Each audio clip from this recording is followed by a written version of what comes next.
ओम श्री लक्ष्मी नारायण जी नमः। सुख सागर 10वां संगंध 59वां अध्याय। श्याम सुंदर का भौमासुर को मारना और 16,100 राजकन्याओं से विवाह करना।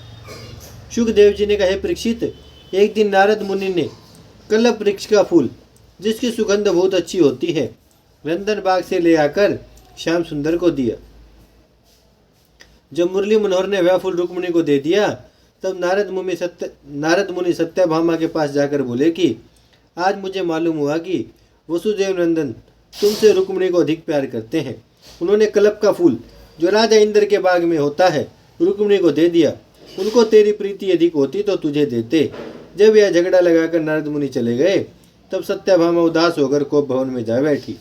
जब मुरली मनोहर ने उसे मनाकर यह इकरार किया कि मैं कल्प वृक्ष को इंद्रलोक से लाकर तेरे आंगन में लगा दूंगा, तब सत्यभामा प्रसन्न होकर उनके साथ विहार करने लगी। हे राजन, एक समय पृथ्वी स्त्री रूप बनकर तप करने लगी।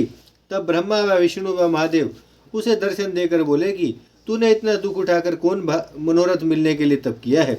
स्त्री रूप धरती ने उन तीनों देवताओं को दंडवत करके विनय किया, महाराज, दया करके मुझे एक बेटा ऐसा बलवान व प्रतापी दीजिए जिसका सामना तीनों लोकों में कोई न कर सके और किसी के हाथ से वह मारा ना जावे।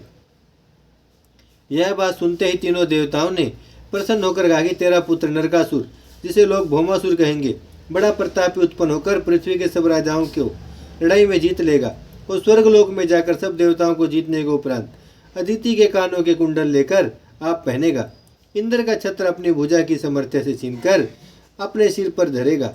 संसारी राजाओं की 16,100 सुंदरी कन्याएं बरजोरी ले आकर बिना विवाही अपने घर रखेगा।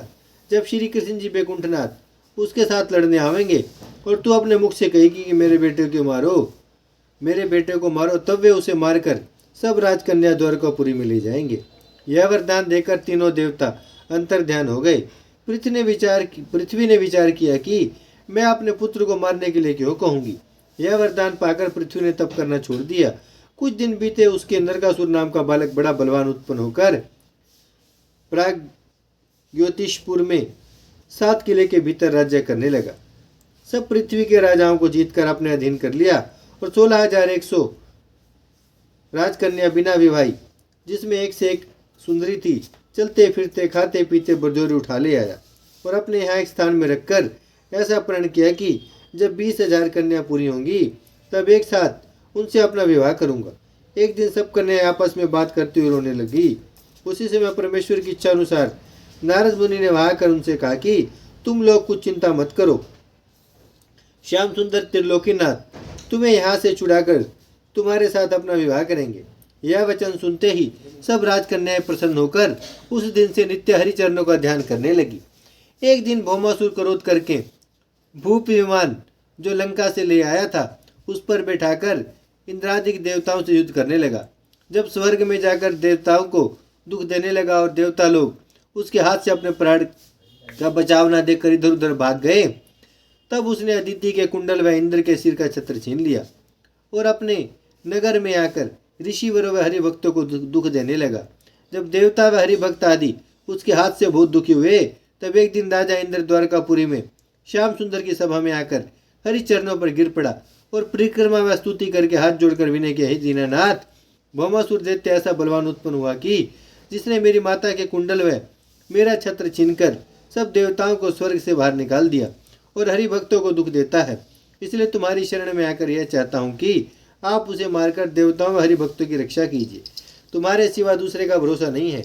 यह दीन वचन सुनते ही वसुदेव नंदन ने इंद्र को धैर्य देकर कहा कि तू अपने स्थान पर जा, मैं भौमासुर को मारकर तेरा दुख हरूंगा। जब इंद्र मुरली मनोहर को दंडवत करके अपने स्थान पर चला गया, तब दैत्य सिंहासन गरुड़ पर चढ़कर सत्यभामा से बोले कि चलो तुमको भौमासुर का युद्ध दिखलावें और इंद्रलोक से कल्प वृक्ष लाकर तेरे आंगन में लगा दें। तुम मुझे उस वृक्ष के साथ नारद मुनि को दान कर दीजिए। फिर गौ में सुवर्ण आदि शास्त्र अनुसार उन्हें देकर मुझको उनसे मोल ले लीजिए। तब मैं तेरे वश रहकर सब स्त्रियों से तेरी अधिक प्रीति करूंगा। इसी तरह इंद्राणी ने इंद्र को व अदिति ने कश्यप जी अपने पति को दान देकर फिर मोल ले लिया था। जब यह वचन सुनते ही सत्यभामा बड़े हर्ष से चलने को तैयार हो गई। तब श्याम सुंदर ने उसे अपने पीछे बैठाकर गरुड़ को उड़ाया या विधि सत्य भामा सहित माखन प्रभु यदुराय, भौमासुर के नगर को क्षण में पहुंचे जाए। ये राजन, भौमासुर का नगर 6 किले के भीतर इस उपाय से बना था कि पहला किला पहाड़ का था, उसके भीतर दूसरा किला अनेक शास्त्रों से बना था, तीसरा किला पानी से भरा था, चौथे किले में चारों ओर आग जलती थी, पांचवा किला वायु का था, छठा किला रस्सों के जाल का बना था, सातवें अष्टधाती किले में नरकासुर के रहने का स्थान था। श्याम सुंदर की आज्ञा अनुसार सुदर्शन चक्र व कौमुदी गदा व गरुड़ जी ने क्षण भर में पहाड़ पत्थर व शास्त्रों को तोड़कर पानी सुखा डाला, आग बुझाकर वायु को उड़ाकर रस्सों के जाल को काटकर रास्ता बना दिया। जब वृंदावन विहारी 7वें किले के द्वार पर पहुंचे तब लाख शूरवीर द्वारपालक युद्ध करने के लिए उनके सामने आए। गरुड़ जी ने उनको अपने पंख व चोट से मारकर गिरा दिया और दैत्य सिंहाड़ ने किले के भीतर जाकर पांचजन्य शंख बजाया। भौमासुर के शरण में शब्द प्रयोग जब जाए तब ही सोवत से जगियो, मन में बहुत रिसाए। हमने तीनों लोकों में किसी को ऐसा नहीं छोड़ा जो मेरे साथ लड़ने की समर्थ रखता हो। यह कौन पुरुष है जिसने यहाँ कर आज मुझे नींद से जगाया? उसे चलकर देखना चाहिए। जिस समय भौमासुर यह विचार कर रहा था उसी समय मुर नाम दैत्य उसके मंत्री ने द्वारपालकों का मरना सुनते ही नरकासुर के पास जाकर विनय किया, महाराज मेरे रहते आपको परिश्रम करना उचित नहीं है, मैं जाकर देखता हूँ, जो हाल होगा वह सब तुमसे कहूँगा। तुम सो कौन महाबली तिहु लोक में आज, कौन काज श्रम करत हो सब राजन के राज। यह बात कहकर मुर वहां से विदा हुआ और हाथ में त्रिशूल लेकर श्याम सुंदर के सामने आया। क्रोध से लाल लाल आंखें निकालकर दांत पीसता हुआ बोला, देखो मुझसे कौन बली है जो यहाँ लड़ने आया है। जब ऐसा कहकर उसने केशव मूर्ति पर त्रिशूल व गदा आदि अनेक शस्त्र चलाए और वसुदेव नंदन ने उसके शस्त्र सुदर्शन चक्र से काट डाले, तब वह दैत्य जो 5 सिर का था झुंझलाकर अपने पांचों मुंह बाए हुए इस इच्छा से उनकी ओर दौड़ा कि वैकुंठनाथ को निगल जाऊं। उस समय त्रिभुवनपति ने सत्यभामा को घबराई देखकर सुदर्शन चक्र से उसके 5 सिर काट डाले। उसी दिन से संसार में उनका नाम मुरारी प्रसिद्ध हुआ। जब मुर दैत्य के ताम्रादि 7 बेटों ने अपने बाप का मरना सुना तब वे लोग अनेक तरह के शस्त्र बांधे हुए बहुत सी सेना साथ लेकर मोहन प्यारे के सामने आए और उन पर शस्त्र चलाने लगे। वृंदावन विहारी ने सुदर्शन चक्र से उन लोगों को भी सेना समेत एक क्षण में मारकर गिरा दिया। जब भौमासुर ने सुना कि मेरा मंत्री मुर दैत्य अपने 7 बेटों व सेना समेत मारा गया तब वह क्रोधित होकर भूत से शूरवीर हाथी साथ लिए हुए श्याम सुंदर पर चढ़ दौड़ा। तभी चल्यो अति कोप के असुर महाबलवान, गज मतंग आगे करे जिनके लंबे दंत, योद्धा भूत हते तहां भौमासुर के संग, कौ हस्ती कौ रथन में कौ चढ़े तुरंग। जब नरकासुर त्रिभुवनपति के सामने आकर गदा व त्रिशूल व भुषुंडी आदि अनेक तरह के शस्त्र उन पर चलाने लगा और दैत्य सिंहार सुदर्शन चक्र से उसके शस्त्र काटने लगे, तब भौमासुर ने खिजलाकर एक तलवार मुरली मनोहर पर बड़े वेग से चलाई और ललकार कर बोला कि आज तुम मेरे हाथ से जीते बचकर नहीं जा सकते।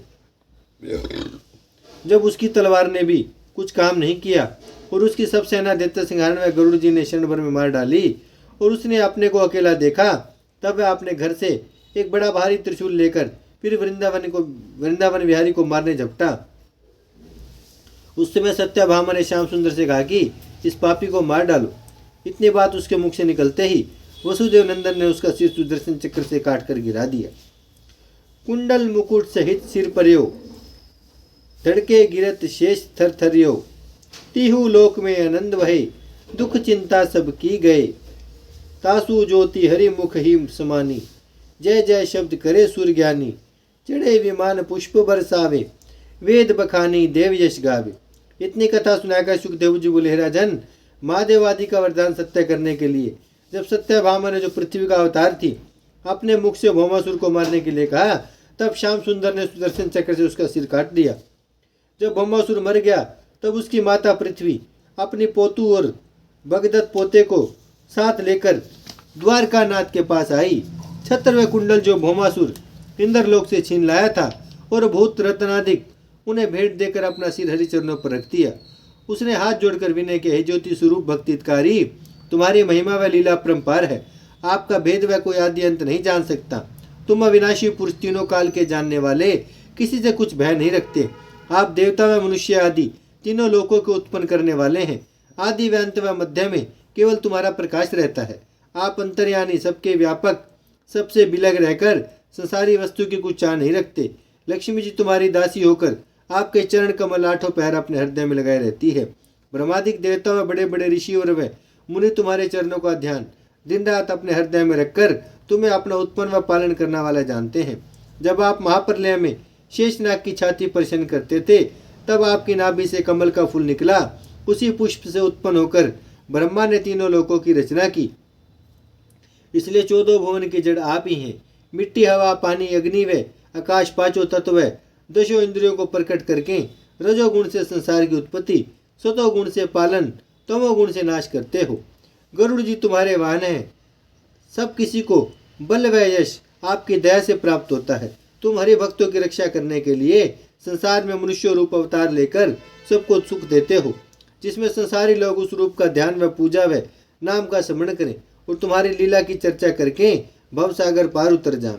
तुम्हारा निर्गुण रूप किसी को दिखलाई नहीं देता, इसलिए उस रूप से जो कुछ चिन्ह व रेखा नहीं करता, प्रीति उत्पन्न होना कठिन है।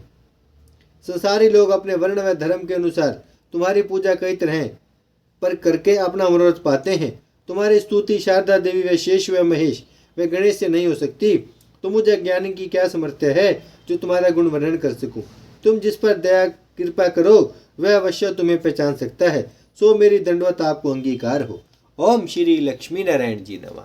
भजमन नारायण नारायण नारायण, श्रीमन नारायण नारायण नारायण, लक्ष्मी नारायण नारायण नारायण, सत्य नारायण नारायण नारायण, भजमन नारायण श्रीमन नारायण, लक्ष्मी नारायण सत्य नारायण, भजमन नारायण नारायण नारायण।